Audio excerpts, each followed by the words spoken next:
Good afternoon. Today is Sunday, the 27th of January, 2019. Yesterday I took the day off, but Friday was a really good day, as I mentioned. We got some snowfall last night, but the roads don't look too bad. I've had a nice breakfast, and I think I'm going to run out for just a few hours today. I do have some projects that I'm kind of excited about.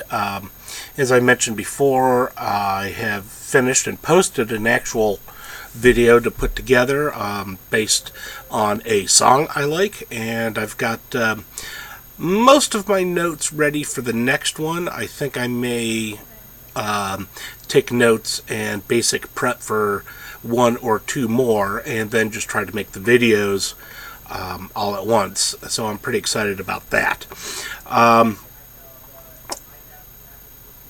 Thinking about changing the format of this daily vlog to just days in the history, but then again, maybe not.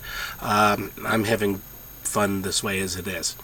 Okay, speaking of today, let's start off with the birthdays. That's my phone. Let's start off with the birthdays. Happy birthday to Wolfgang Amadeus Mozart. He was born on this day in 1756. And happy birthday to my man, Patton Oswalt. He was born on this day in 1969.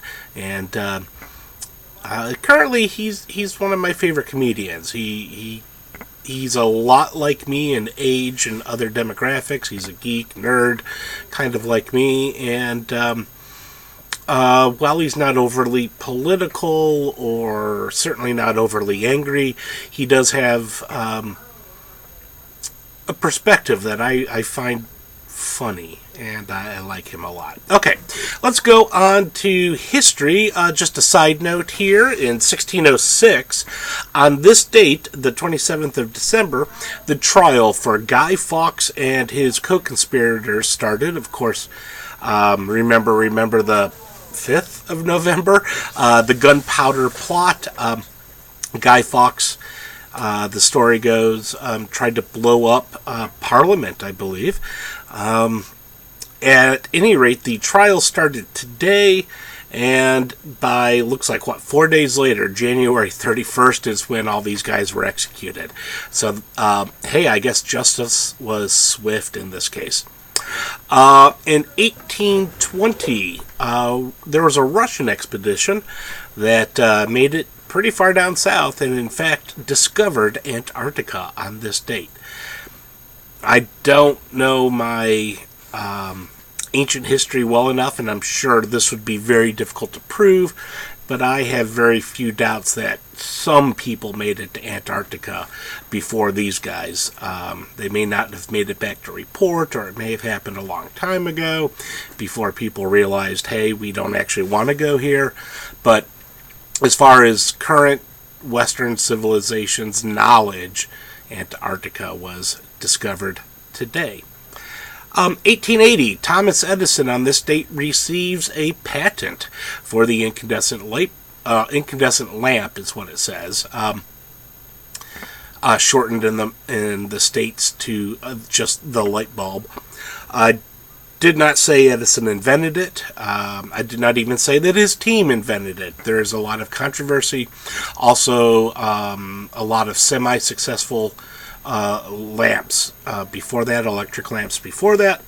However, his team came up with a longer-lasting filament, and he got the patent, and it's his team's invention, technically, that really took off.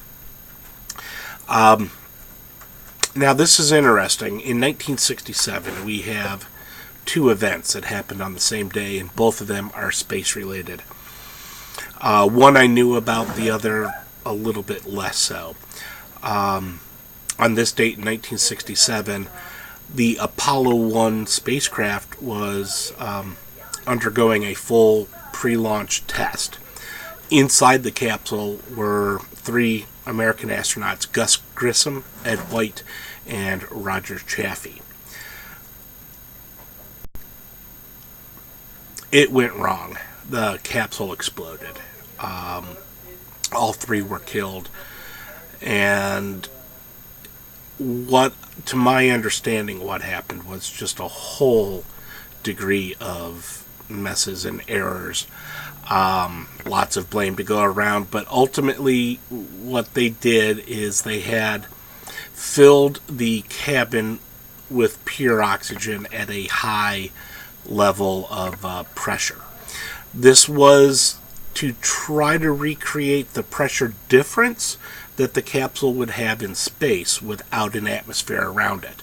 So they really packed up the pressure in there for that realism. Now, why they chose pure oxygen, I don't know. Obviously, people can't breathe in a pure oxygen environment, so they were in their spacesuits with their own air supply. Another report came out that there was a lot too much of Velcro used, and Velcro under high oxygenated conditions is very explosive, especially if there's a spark or an arc.